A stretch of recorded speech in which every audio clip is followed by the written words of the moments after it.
Morning, James. Good morning. My name is James Starr. I'm a chair of United Public Employees and a county employee assigned for the last 15 years to the General Assistance Program.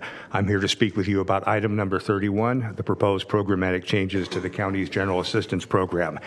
As to the proposed changes themselves, I have no objections, other than that they should have happened long ago because they represent unnecessary barriers to desperately needed services for the most destitute members of our community, many of whom are mentally ill and homeless. There's a huge problem, though, and it's not mentioned in my department's report to this board.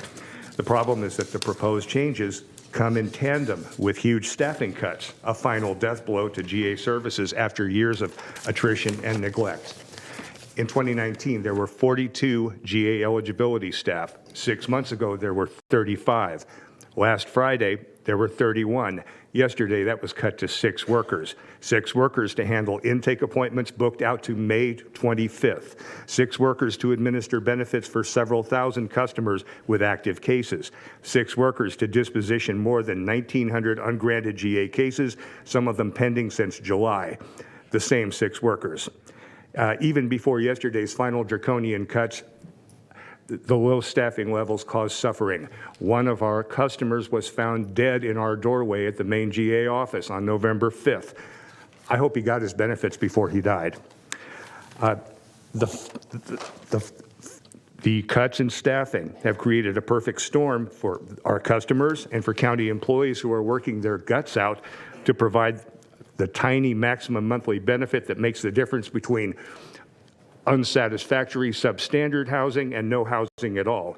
Please, let's do something about this. I respectfully request that the allocation in funding for General Assistance Administration be increased significantly, immediately. Thank you. Good morning, Ted Somera, Executive Director of United Public Employees. We represent now 3,400 county employees. It's no longer 3,600, Mr. Villanueva, because the county hasn't been hiring. But on that same note, I appreciate what Mr. Dye has come up here to let you know, but in the interim, it's my members that are suffering. They're the ones doing the work, trying to get the benefits. What has not been mentioned here, yeah, there has been 36, 40-some employees in this program. A lot of them are providing the other portion of that. But on the GA portion, even just in my conversation I had with Mr. Dye yesterday, he has 2 people dedicated to work on a backlog of 1,200. 1,200. And then leaves the other 4 then to work on new applications as they come in. As Mr. Starr, my chair, had noted here, is that people are going without the benefits. The backlog was from July of last year. It's going to continue if you don't have the staffing levels there for those that are applying now. My members are getting burned out. They have to see these clients face to face. And if they tell them that, hey, a part of your application is not completed, they get denied and they get angry. That $300 and something may not mean a lot to you all or to many in this room. But for someone that has nothing, that's the world for them. That puts shelter over their head for a night or so in a hotel or on a sofa of their brother-in-law's garage to help pay with some of those bills. Funding needs to happen. I was told that this board, this county, didn't put the funding there for it to make it happen. That needs to happen. And as we're entering into our contract negotiations and get deep in there, the county has come to offer a 1% to 4% raise because that's what they offered the attorneys who make almost triple what my members make, is now you're adding insult to injury. Change needs to happen. Good morning, everyone. Morning. I'm Jessica Jones. I'm a 23-year county employee working for the Department of Human Assistance. I'm one of those GA workers who is now being transferred. I'm one of those GA workers who's now being involuntarily transferred out of the program into Medi-Cal CalFresh. Yes, we do. We're multi-program, so we do all 3 programs, but predominantly my program has always been general assistance. I do intakes, so I see the clients every day. We see the people in the lobby. We see how they're impacted. We work overtime every day, less than 30 of us on a day because staff are burnt out, so they don't come to work because it's a hard job to do, to work with the most homelessness and mentally challenged people. Our lobbies stay impacted. Our WAD queues stay impacted till after 5 p.m. We're working till 8 o'clock at night, 2 nights a week overtime, and Saturdays face-to-face all day. And I'm one of those workers who stay and do that. And there's only about maybe 5 to 6 of us that do that on a regular basis to help our public. Our backlog is backlogged past, I would say maybe September, October. We have pending lists. So those 6 workers who are now going to do it, 2 of them backup workers, 3 of them will be intake, 1 of them will be a worker of the day to service the lobby all day with 1 worker of the day. It's not going to happen. It's not going to work. It's going to be too hard on that person. It's going to be too hard on those 3, because not only are you doing GA intakes, even with a streamlined program that you're not counting any property resources, you're taking away the things that can now, everyone will be eligible to GA and applying, because it's a public program now, so not just the homeless people are applying, but everybody who's in between jobs are applying as well. So you have 3 workers to do that. And less than 30 of us, about 30 of us can't even handle it now.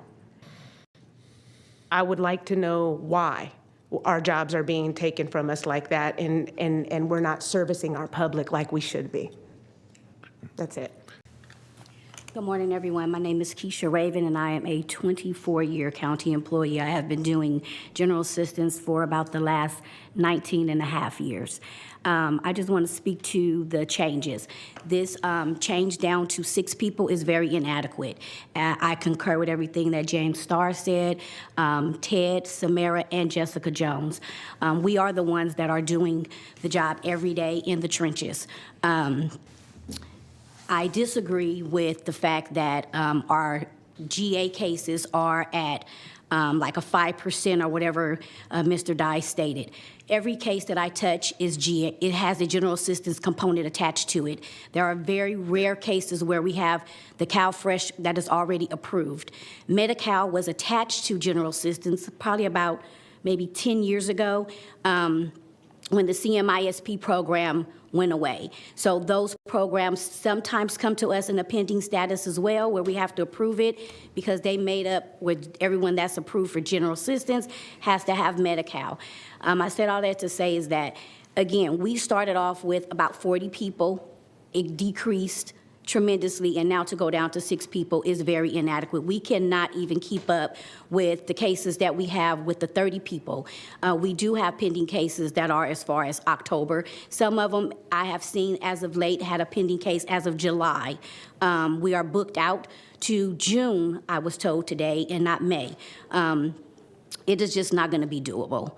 And I just agree with everything that my counterpart stated in regards to the inadequacies of it being cut down to 6 people. We are not going to be able to service the greater Sacramento County with those numbers. We see people every day. They come in. They are very disgruntled, even with the wait time that we have at this point. It's just not going to be doable. Thank you for your time. Hello, my name is Nichole Gorman. I have been with the county for 23 years. This is the first time I've addressed the Board of Supes. This process that they're talking about, I'm one of the workers that volunteered to stay. They stay in the GA program. The processes that they're talking about to say streamline are not streamlining the process. They're still going to have pending cases.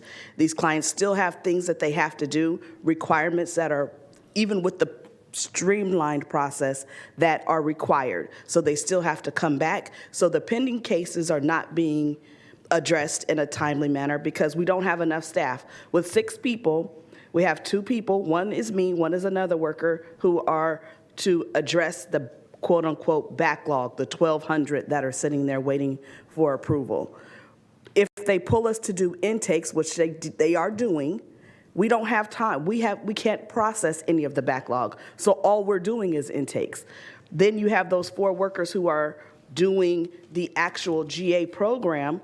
One of them is WAD. That WAD person has to see when it was normally 6 to 8 workers seeing all those GA clients that came into the office. It's down to one worker having to see those people. That one worker is now getting cussed out. That now one worker is being threatened because the clients are coming in. They've been waiting since August. They've been waiting since July. And now they're saying, oh, you have to wait, or we don't have enough staff to do it. Our workers are the ones that are having to deal with the brunt of that. And it's the processes that they have in place are not effective, and we need more employees to do the program. It's not going to work.